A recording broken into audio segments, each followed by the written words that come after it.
No matter what I do, I feel a certain chill inside. I can fake a smile. I can pretend to be trying hard. But deep down, I remain numb. Even though this is my own life, I always feel like a bystander, watching from the sidelines. The story is about a young man haunted by a sense of apathy and restless anxiety. Every time he tries to throw himself into something, he hears a sound, a faint tapping, Tokatonton, like the distant echo of a hammer, softly tapping, but sharp enough to pierce through his heart. The moment he hears it, his passion vanishes, as if everything he just believed in was nothing but a farce. He falls in love. He pours himself into writing. He's stirred by politics, by society. But in the end, it's always the same. Tokatonton. Is it just a hallucination or something deeper? A defense mechanism of the soul? By the end of the story, you'll know what the sound really is and how it can be silenced. If you've been struggling lately to care about anything at all, maybe this story will whisper something to you. Tokatonton, Osamu Dazai. Letter begins. Dear sir, please, I ask only one thing of you.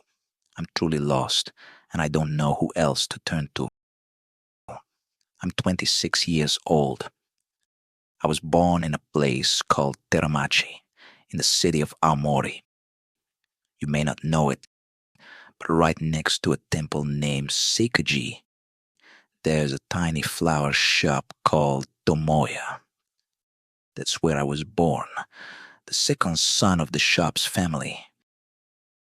After graduating from middle school in Aomori, I worked as a clerk at a military factory in Yokohama for 3 years. Then I served in the army for 4 more years. When Japan surrendered unconditionally, I returned to my hometown. But my home was gone, burned to the ground. My father, older brother, and his wife had built a shabby shack on the ruins and were living there together. My mother had passed away when I was in my 4th year of middle school. It felt wrong to intrude into their cramped life.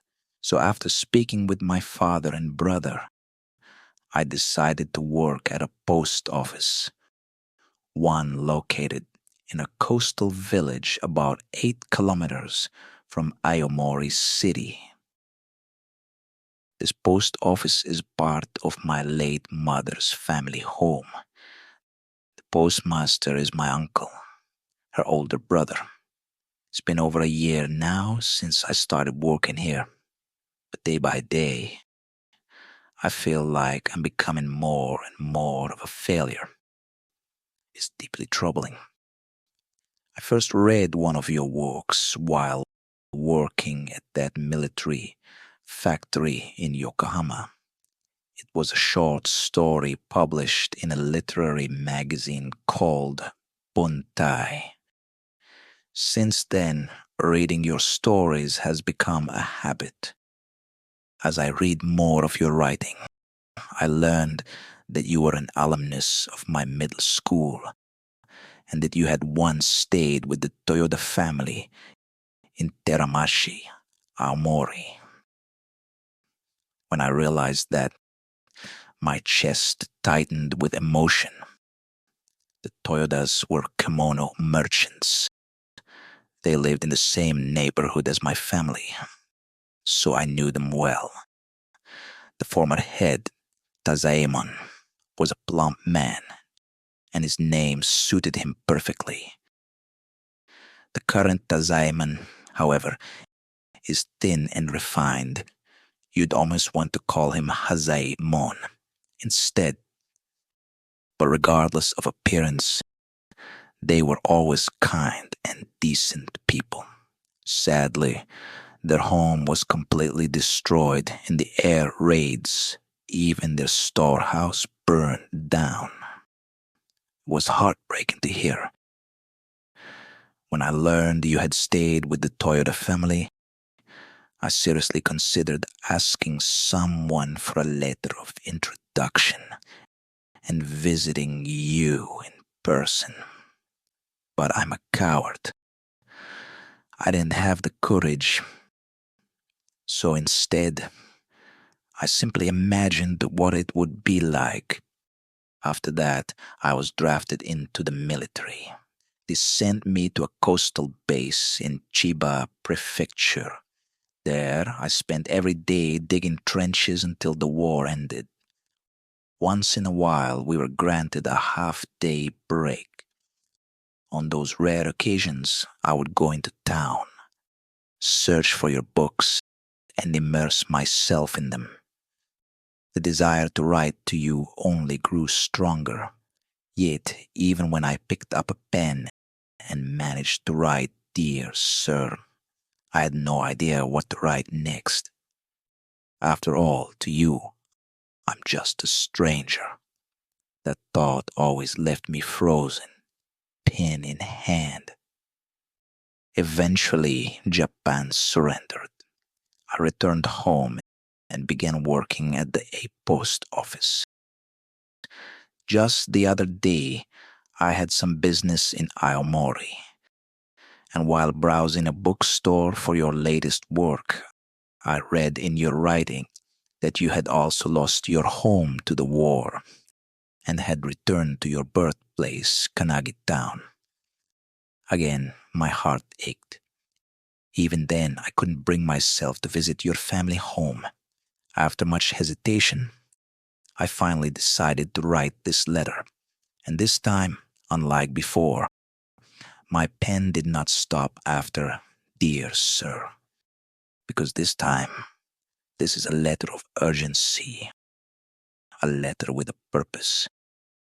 There's something I must ask. I'm truly in trouble, and I believe I'm not the only one. Surely, others suffer from the same burden. So please, help us understand. Even back at the factory in Yokohama, even in the army, I long to send you a letter. I never imagined that the first letter I'd finally write would be filled with such darkness. August 15th, 1945, noon. We were assembled on the parade ground in front of our barracks. The emperor himself was to speak, but the radio broadcast was plagued with static, and we could barely hear his words. The moment it ended, a young lieutenant jumped onto the platform. You heard that, didn't you? You understood. Japan has accepted the Potsdam Declaration. We've surrendered. But that surrender is only political. We, as soldiers, must continue to fight until the very end. And when that end comes, we must all take our own lives to apologize to His Majesty, the Emperor. I'm ready. You must be Tom. Understood. Good. Dismissed. He stepped down from the platform, removed his glasses, and as he walked away, tears streamed down his face. That must be what people mean by solemn. I stood there, frozen. The sky dimmed in my eyes. A chill wind brushed past me, as if my body were sinking into the earth. I should die, I thought. Yes, dying is the only right thing to do. The conviction came from deep within. The forest ahead of us was deathly still, pitch black like ink. Suddenly, a flock of birds burst from the treetops, fluttering silently into the sky, like someone had tossed a handful of sesame seeds into the air. And then, I heard it, from the barracks behind me, faint and distant, came the sound of a hammer, softly tapping. Tokatonton. The moment that sound reached my ears, something inside me snapped. The weight of grief, the solemnity, the resolve to die, all vanished in an instant. As if something dark had been exorcised, I returned to myself. I stood there, bathed in a strange sense of futility, staring blankly at the sandy ground on that hot summer afternoon. I felt nothing, not a single flicker of emotion. I just stood there, empty. And so, with a large rucksack strapped to my back, I wandered home. That distant hammering sound, so clear, so sharp, had stripped away the illusion of military spirit from my mind. Since then, I haven't been able to lose myself in grand emotions like solemnity or noble sacrifice. But still, the tiny sound seems to have lodged itself deep inside my brain. And ever since, I've become, well, like someone with a strange form of epilepsy. That said, I'm not the type of man who suffers from violent fits. In fact, I'm quite the opposite. Whenever something moves me deeply, whenever I feel a spark, I'm going to do this. Just as that moment of inspiration hits me, I hear it, faintly, but unmistakably, Tokatonton. And then I cool off. Suddenly, the world around me feels different. It's as if someone stopped the film in a movie theater, and all that's left on the screen is a blank white frame. That meaningless empty canvas. I just sit there staring at it in silence. And that's exactly the feeling I get. When I first began working at this post office, I had this thought. From now on, I'll have the freedom to study whatever I want. I'll write a novel and have you read it. So during breaks between my duties, I began writing a story about my experiences during the war. I worked at it earnestly, nearly reaching 100 pages. One autumn evening, I felt certain tomorrow it'll be finished. That day, my shift ended early, so I went to the public bathhouse. As I soaked in the warm water, I thought about how to end the story. Should I give it a brilliant finish, like Pushkin's Eugene Onegin, or close it with despair, like Gogol's The Squabble? Excited, I stared up at the bare light bulb hanging from the ceiling. And then I heard it again. Tokatonton. That sound from far away, in that instant, like the tide retreating. My feelings, my motivation, everything quietly slipped away. I was no longer a man working on a novel. I was just a naked figure, sitting in the dim corner of a bath, swirling water with my hand. I got out of the tub, feeling deflated, scrubbing my feet, listening to the other customers chat about food rations. Pushkin, Gogol. Their names now rang in my ears like foreign brand toothbrushes. Nothing more. I left the bathhouse, crossed the bridge, ate dinner at home in silence.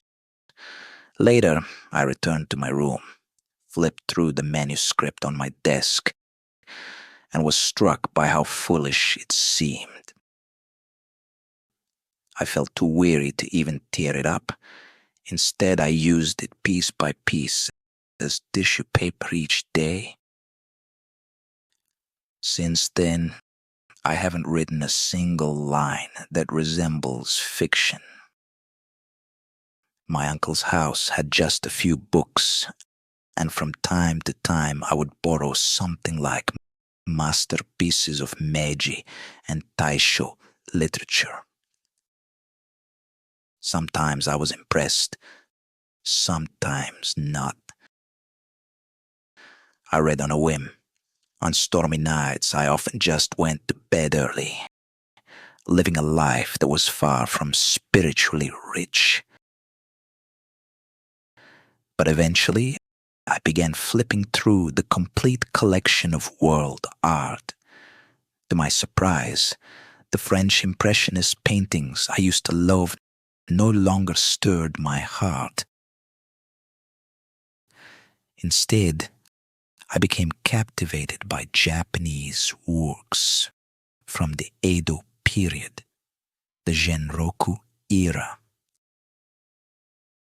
Artists like Korin Ogata and Kenzen Ogata, among them Korin's paintings of azaleas, they moved me more than anything by Cézanne, Monet, or Gauguin. And so slowly, very slowly, something like a spiritual life began to breathe within me again. That said, I never dreamed of becoming a great master like Korin or Kenzen.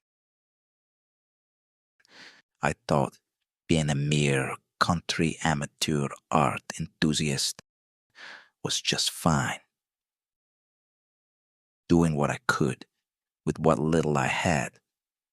For me, that meant sitting behind the counter at the post office from morning to night, counting other people's money. That was the kind of job that suited someone like me, a person like me, so lacking in talent and education. Perhaps even that kind of life was decent enough. I began to think humility is the highest virtue, to devote oneself to routine daily work. Perhaps that too is a noble kind of spiritual life. Then came the currency reform. Even our small third-class post office in the countryside was thrown into chaos. In fact, the smaller the office, the worse the manpower shortage, and the greater the burden. And since I was living under my uncle's roof, I thought, now's the time to repay his kindness. With hands so heavy they felt like they were wearing iron gloves, I worked myself to the bone, to the point I couldn't even feel them anymore. I worked from morning till night, collapsed into bed like a corpse, woke with the alarm, and headed straight to the office to start the day with cleaning. Even though cleaning was supposed to be the job of the female clerks, I took it upon myself to scrub every nook and cranny, all in the name of the currency reform. Each day I worked harder than the last, as if possessed. Finally, on the last day of the reform, I rose before dawn, finished cleaning the office in one go, and sat down at my window. Sunlight streamed in, hitting my face directly. I squinted from exhaustion, but felt an indescribable sense of fulfillment. Labor is sacred. That phrase suddenly came to mind, and I let out a quiet sigh. And just then, I heard it again, that faint sound, Tokatonton, echoing from far away. In that instant, everything felt ridiculous. I stood up, went straight to my room, pulled the covers over my head, and went to sleep. When they came to call me for lunch, I replied curtly, "I'm not feeling well today. I won't get up." It was, apparently, the busiest day at the office. Everyone was thrown into confusion because the most reliable worker, me, was missing. But I just slept, half awake, all day. My attempt to repay my uncle's kindness was ruined by this selfishness, and with it, my will to devote myself to work disappeared completely. The next morning, I overslept. I arrived late to the office, sat at the counter in a daze, yawning constantly. Most of the work I left to the woman next to me, and so once again I had returned to being just another dull and ordinary window clerk. Still not feeling well, my uncle, the postmaster, asked. I gave a faint smile. "No, nothing's wrong. Maybe just a case of nervous exhaustion." "I knew it," he said proudly. "You read too many of those heavy books for someone with a head like yours. Guys like us shouldn't bother with complicated thoughts." He laughed, and I returned a weak chuckle. "By the way, I'm well aware I tend to use phrases like, and then, after that, far too often in my writing. It's probably a typical trait of someone not too bright. I try to fix it, but it just comes out naturally. So I've given up. And then I fell in love. Please don't laugh. No, I suppose you may. Like a tiny fish floating motionless in a goldfish bowl. I found myself drifting through life, and before I knew it, I had fallen into a bashful kind of love. Love, it seems, makes music sink deeper into your soul. I think that's the most telltale sign of being in love. It was a one-sided love, but I was helplessly drawn to her. She worked as a maid at the only small inn in this seaside village. She didn't seem to be even 20 yet. My uncle, a man fond of drink, frequented that inn whenever there was a village banquet. He and the young maid seemed to have a casual rapport. When she came to the post office to make deposits or take care of insurance, my uncle would always tease her with silly jokes.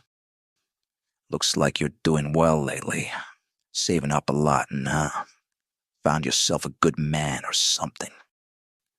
"Please don't say such nonsense," she'd reply with a bored expression. That face, it didn't resemble the women in Van Dyck's paintings. It reminded me more of a noble young man.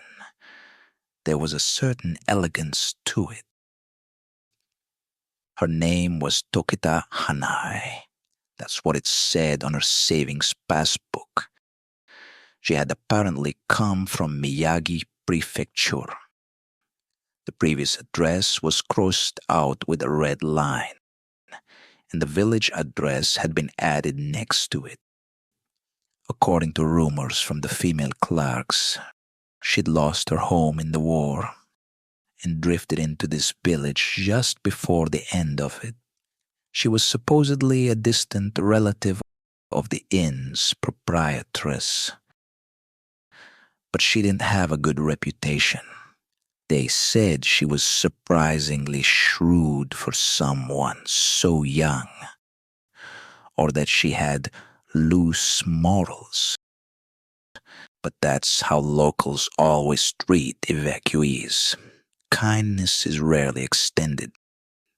I didn't believe any of the gossip about her being clever or cunning. Still, her savings were undeniably substantial. Of course, a postal worker isn't supposed to speak about such things, but she came about once a week with crisp new 200 or 300 yen bills, and the balance kept growing. Each time I entered the amount into her passbook and stamped it, my heart would thump uncontrollably. I could feel the heat in my face. Gradually, that thrill turned into something painful.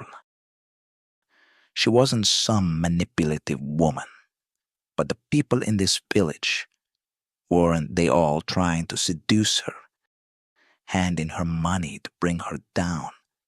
Surely that's what was happening. The thought horrified me. One night, I even bolted upright in bed with cold sweat pouring down. And still, Hanai-san came week after week, calmly depositing her money. At this point, I no longer felt my heart race. Instead, I turned pale.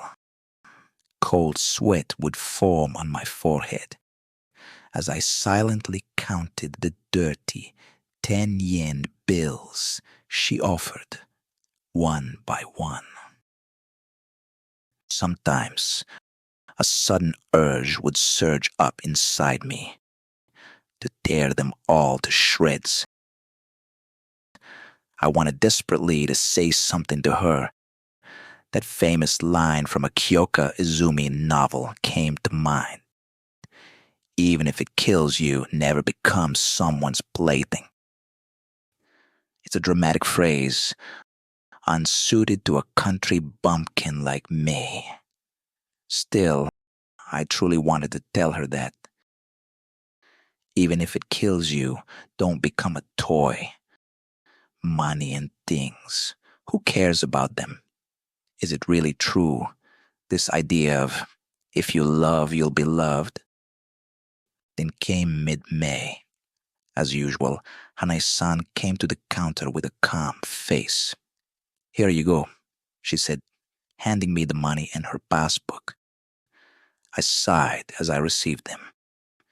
With a heavy heart, I counted the worn bills, entered the amount, and silently handed the book back. Then, in a soft voice, she said, "Will you be free around 5 today?"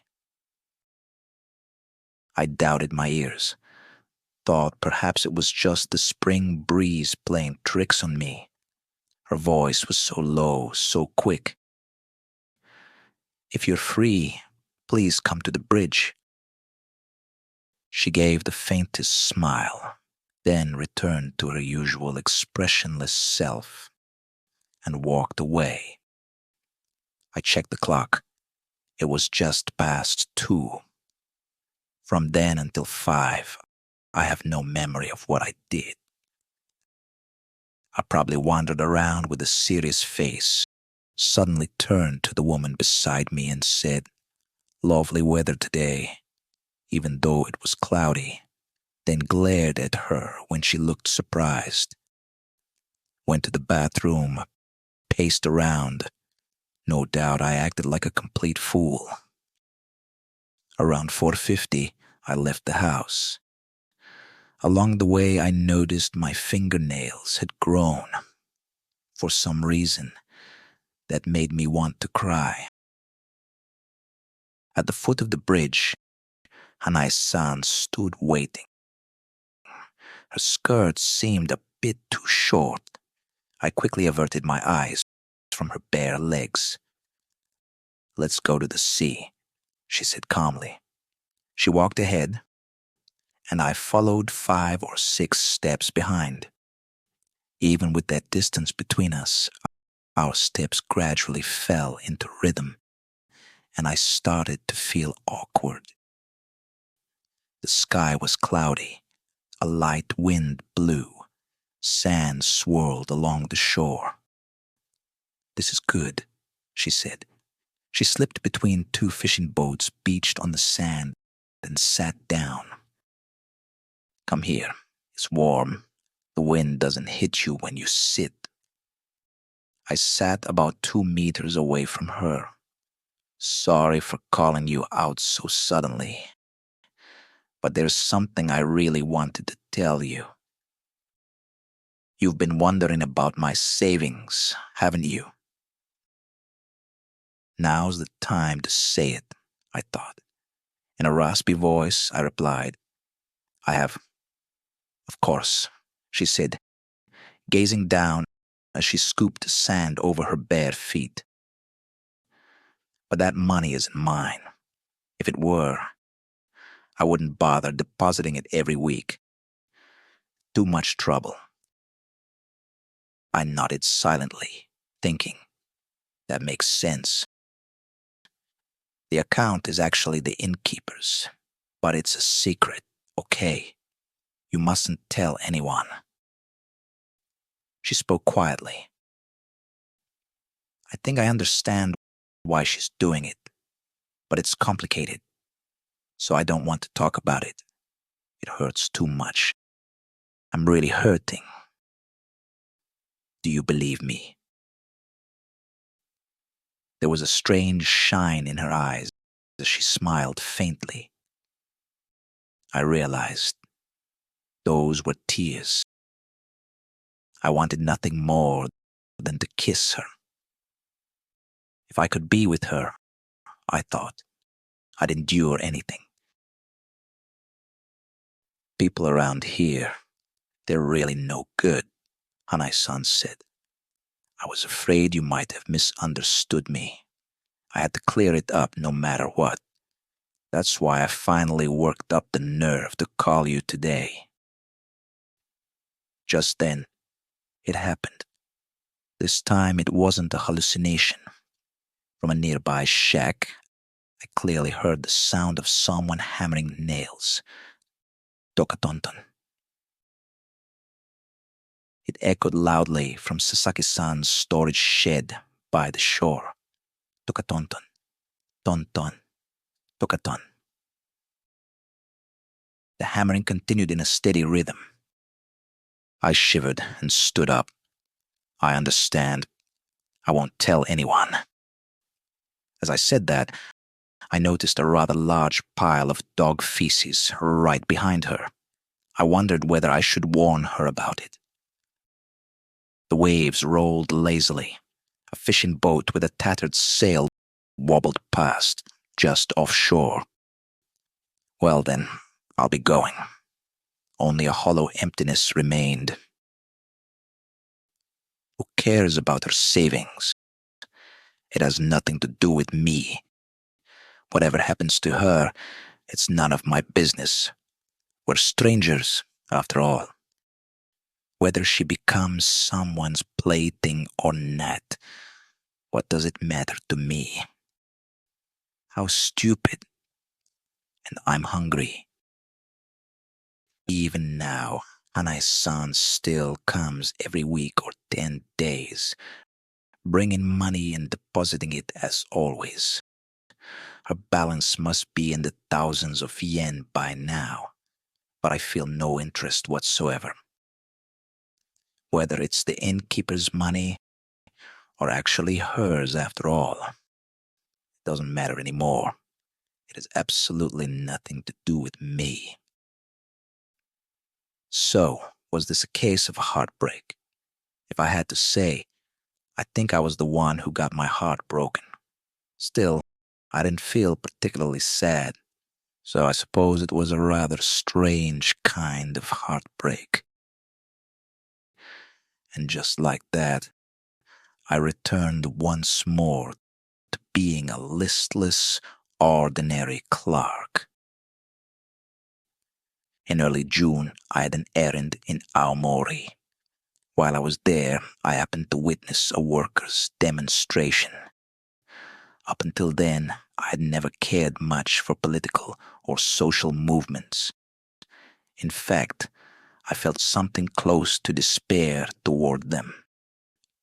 No matter who leads, it's always the same. Even if I joined some movement, I'd just be used for the leader's pride and hunger for power.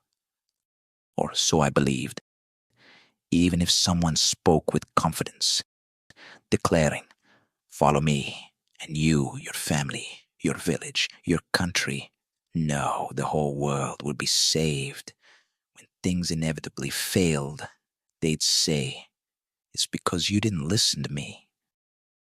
Like a man who campaigns to abolish public prostitution out of spite after being rejected by a geisha. Then he punches a handsome comrade in jealousy, causes a commotion, gets shunned, and by sheer chance receives a medal, returning home beaming with pride. "Look, honey," only to hear his wife coldly reply, "Oh, fifth class? I was hoping for at least second." That's the kind of madness I imagine defined these people who are so obsessed with politics and activism. So during the general election in April, though democracy was all the rage, none of the parties inspired me. The liberal and progressive parties were full of old relics, while the socialists and communists seemed like opportunists riding the post-war chaos. I found them all repulsive.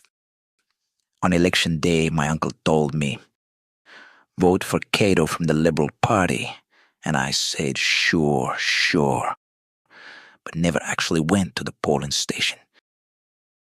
Instead, I took a walk by the sea.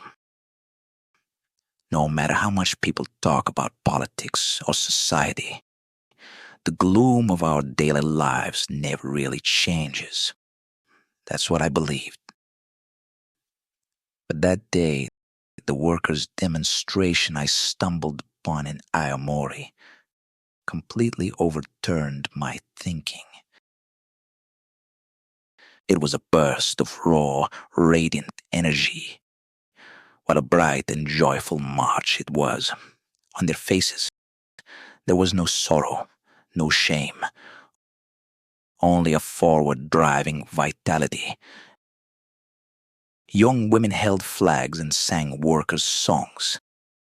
My chest tightened, and tears came without warning. It's a good thing Japan lost the war. For the first time in my life, I felt I had seen true freedom.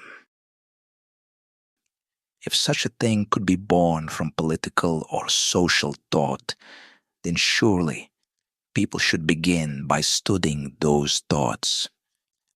As I continued watching the parade, I felt like I could finally see the path my life was meant to take.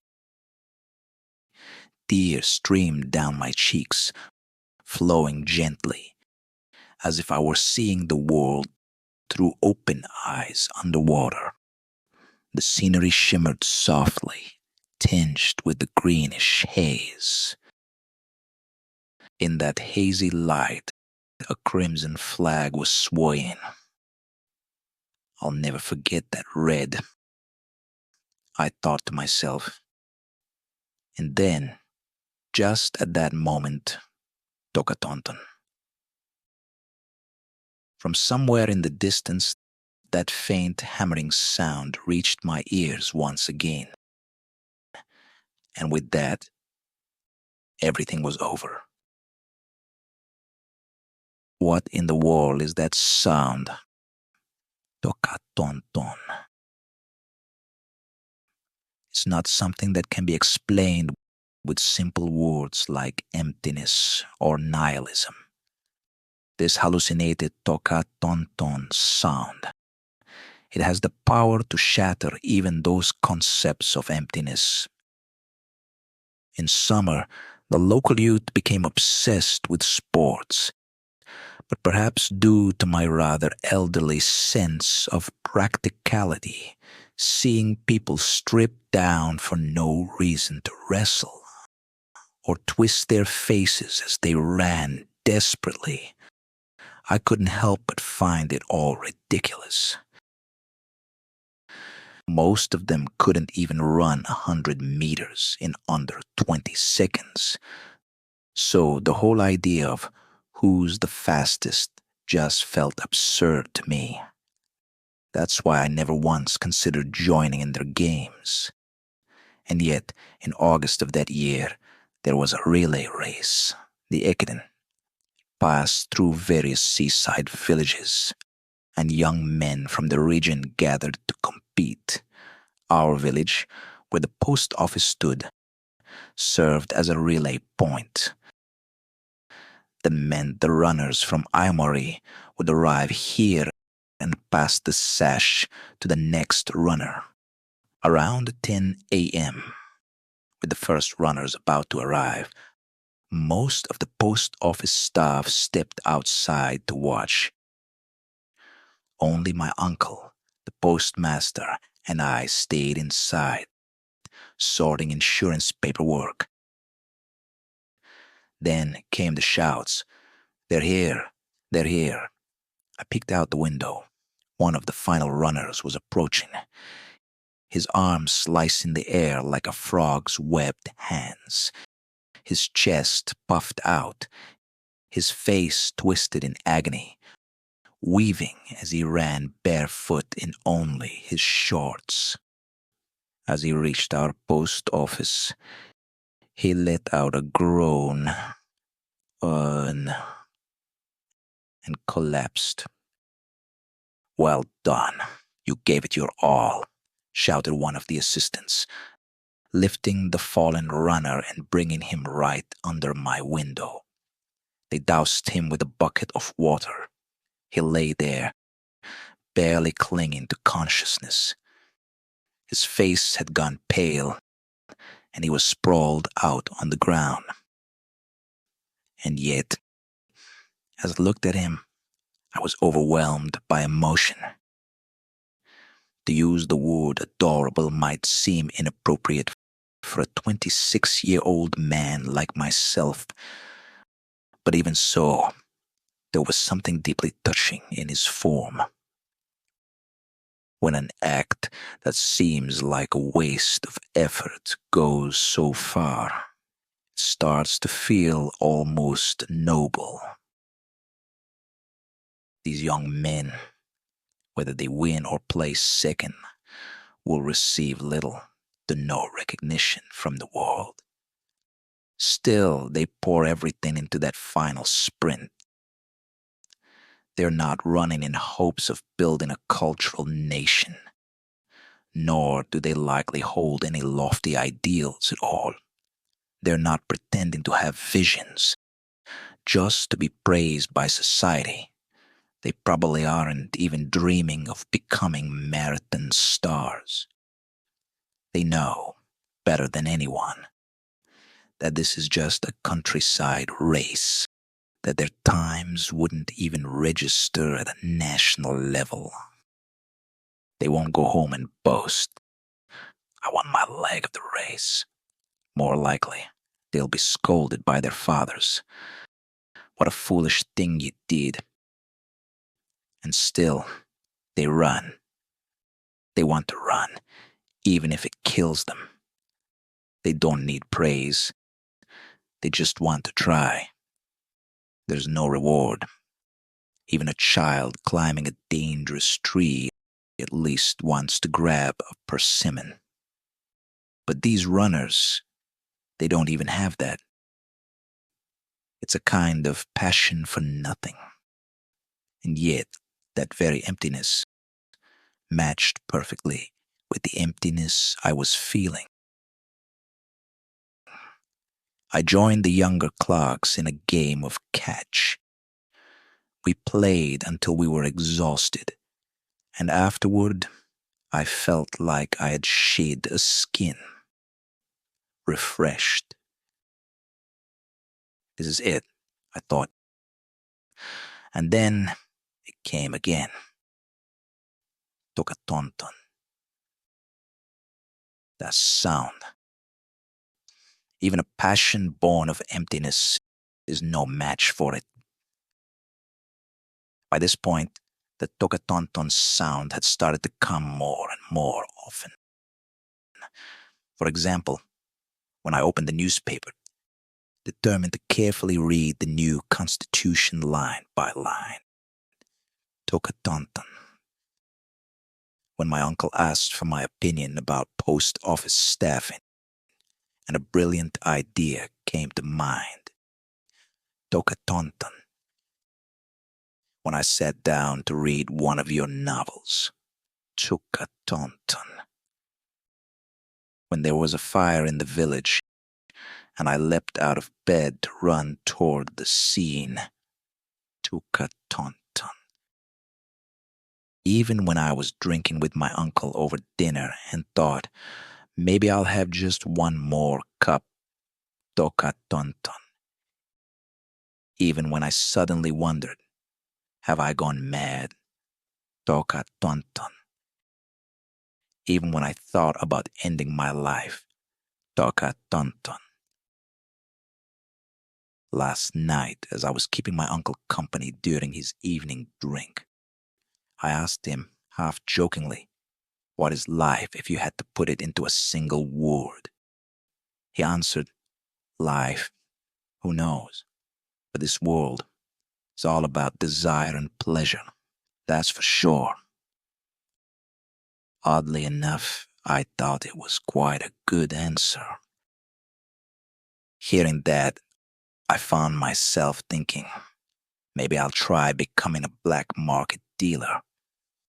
But when I imagined what it would be like to earn 10,000 yen that way, Tokatonton,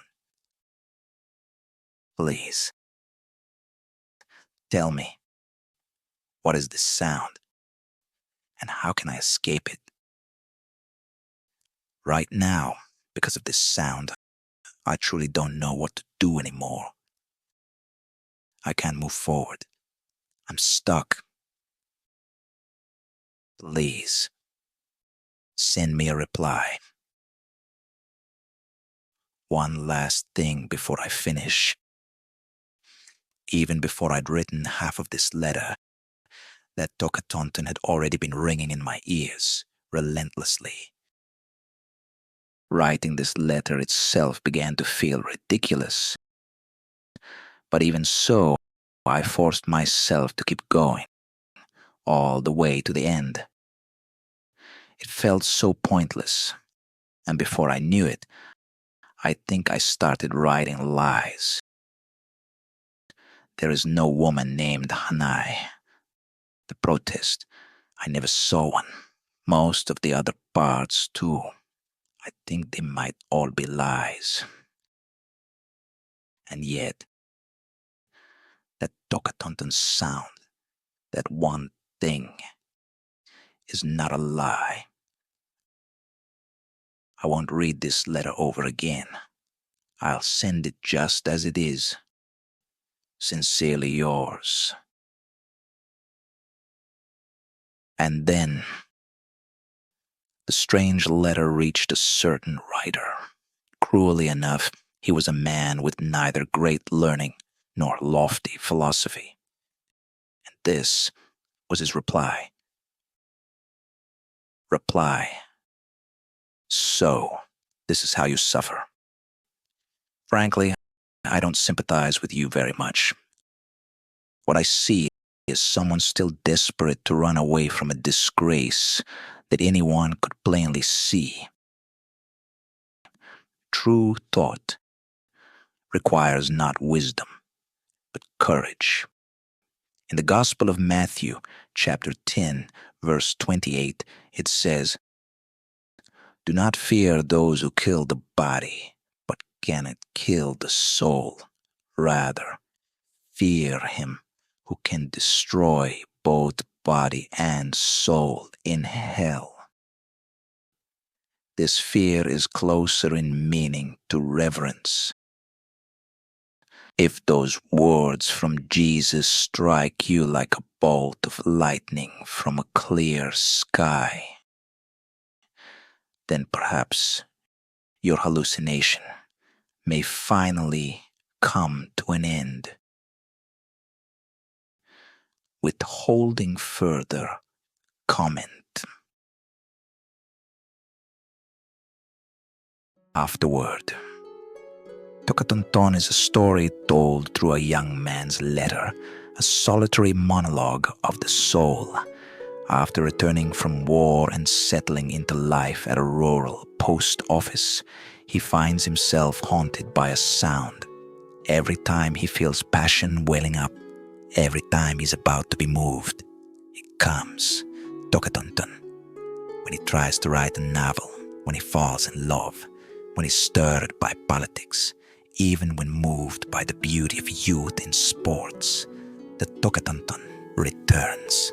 It douses the fire inside him, pulls him back to cold reality. It's a feeling like watching a dream vanish before your eyes, an emptiness colder than nihilism, an emotional numbness that denies both ideals and desires. And then comes the reply from a certain author, a response that's unexpectedly cold. So this is how you suffer. Frankly, I don't sympathize. A sharp rebuke, perhaps, for someone too caught up in his own performance of pain, for someone hiding behind cynicism, saying everything is pointless while avoiding the true mess of life. The author then quotes Matthew 10:28, a verse that strikes at the core. Do not fear those who kill the body, but cannot kill the soul. Fear the one who can destroy both in hell. What should we fear most? Not how others see us, not whether we fail or succeed, but this, that our hearts may go completely numb. Saying it's all meaningless may feel safe, but maybe it's just fear of trying and getting hurt. Yet a life lived like that may never feel joy, nor grief, nor love. If you never take the risk, you may someday forget what your own heart truly feels. So what was the author truly saying? Just this: unless you choose to truly live, the Tokatonton will never stop. Yes, it's safer not to be laughed at, to never fail, to always play it cool. But then, you'll never truly feel alive. Don't lie to your feelings. Reach for what you really want. Even if you fall, even if they laugh, choose the path your heart believes in. And when you do, it won't be knowledge you need first.